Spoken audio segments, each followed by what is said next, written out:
ಈಗ ಷಷ್ಠಿಯ ದಿನ ಹಿರಿಯರಿಗೆ ತರ್ಪಣವನ್ನು ಕೊಡೋದ್ರಿಂದ ಏನು ಉಪಯೋಗ ಅನ್ನೋದ್ರ ಬಗ್ಗೆ ಹೇಳ್ತೀನಿ. ಷಷ್ಠಿ ತಿಥಿಯಲ್ಲಿ ನೀನೇನಾದ್ರೂ ಹಿರಿಯರಿಗೆ ಪೂಜೆಯನ್ನು ಮಾಡೋದ್ರಿಂದ ಅವ್ರಿಗೆ ತರ್ಪಣವನ್ನು ಕೊಟ್ಟು ಆಶೀರ್ವಾದ ತಗೊಂಡ್ರೆ ಖಂಡಿತವಾಗ್ಲೂ ನಿನಗೆ ಕೀರ್ತಿ ಲಭಿಸುತ್ತೆ.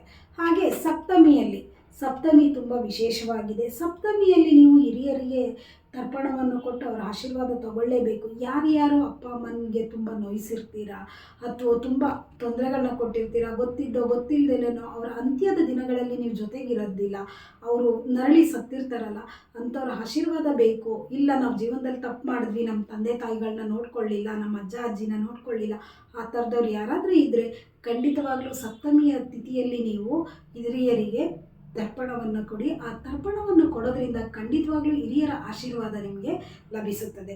ಏನು ಒಂದು ಮನಸ್ಸಿನಲ್ಲಿ ನಮಗೆ ತೊಳಲಾಟ ಇರುತ್ತೆ, ನಾನು ಕೊನೆಯ ದಿನಗಳಲ್ಲಿ ನಮ್ಮ ತಂದೆ ತಾಯಿನ ನೋಡಲಿಲ್ಲ, ಹಿರಿಯರ ಸೇವೆ ಮಾಡಲಿಲ್ಲ ಅನ್ನೋಂಥವ್ರು ಸಪ್ತಮಿಯ ದಿನ ಮಾಡೋದ್ರಿಂದ ಖಂಡಿತವಾಗ್ಲೂ ಒಳ್ಳೆಯದಾಗುತ್ತೆ. ಹಾಗೆ ಅಷ್ಟಮಿ ತಿಥಿಯ ದಿನ ನೀವು ಪಿತೃಗಳಿಗೆ ತರ್ಪಣವನ್ನು ಕೊಡೋದ್ರಿಂದ ನಿಮ್ಮ ಮಕ್ಕಳ ಜ್ಞಾನಾಭಿವೃದ್ಧಿ ಚೆನ್ನಾಗಾಗುತ್ತೆ. ಯಾವುದೇ ಎಜುಕೇಷನ್ ಏನು ಇರುತ್ತೋ ಆ ಎಡರು ತೊಡರುಗಳಿಂದ ಮುಕ್ತಿಯನ್ನು ಪಡೆಯುತ್ತಾರೆ.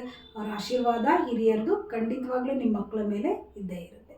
ಹಾಗೆ ನವಮಿಯ ದಿನ ಯಾರ್ಯಾರು ಮಕ್ಕಳು ಮನೇಲಿ ಮದುವೆ ಆಗಿಲ್ಲ, ತುಂಬ ವರ್ಷಗಳಾಯಿತು ಮದುವೆನೇ ಆಗಿಲ್ಲ ನನ್ನ ಮಗಳಿಗೆ ನನ್ನ ಮಗನಿಗೆ ಅನ್ನೋರು ನವಮಿ ತಿಥಿಯಲ್ಲಿ ನೀವು ಏನು ತರ್ಪಣವನ್ನು ಕೊಡಿ ತಂದೆ ತಾಯಿಗಳಿಗೆ, ಹಿರಿಯರಿಗೆ. ಖಂಡಿತವಾಗ್ಲೂ ನಿಮ್ಮ ಮಕ್ಕಳಿಗೆ ಒಳ್ಳೆಯ ಜೀವನ ಸಂಗಾತಿ ಸಿಗ್ತಾಳೆ. ಹಾಗೆ ನಿಮ್ಮ ಇಷ್ಟಾರ್ಥಗಳು ನೆರವೇರಬೇಕು, ನಾನು ಏನೋ ಅಂದ್ಕೊಂಡಿದ್ದೆ ಆಗಿಲ್ಲ, ಇನ್ನೇನೋ ಮಾಡಬೇಕಿತ್ತು ಆಗಿಲ್ಲ ಅಂಥವರು ದಶಮಿ ತಿಥಿಯಲ್ಲಿ ನೀವು ಹಿರಿಯರಿಗೆ ತರ್ಪಣವನ್ನು ಕೊಟ್ಟು ಅವರ ಆಶೀರ್ವಾದ ತಗೊಳ್ಳೋದ್ರಿಂದ ಖಂಡಿತವಾಗ್ಲೂ ನಿಮ್ಮ ಜೀವನದಲ್ಲಿ ನಿಮ್ಮ ಇಷ್ಟಾರ್ಥಗಳು ನೆರವೇರುತ್ತೆ.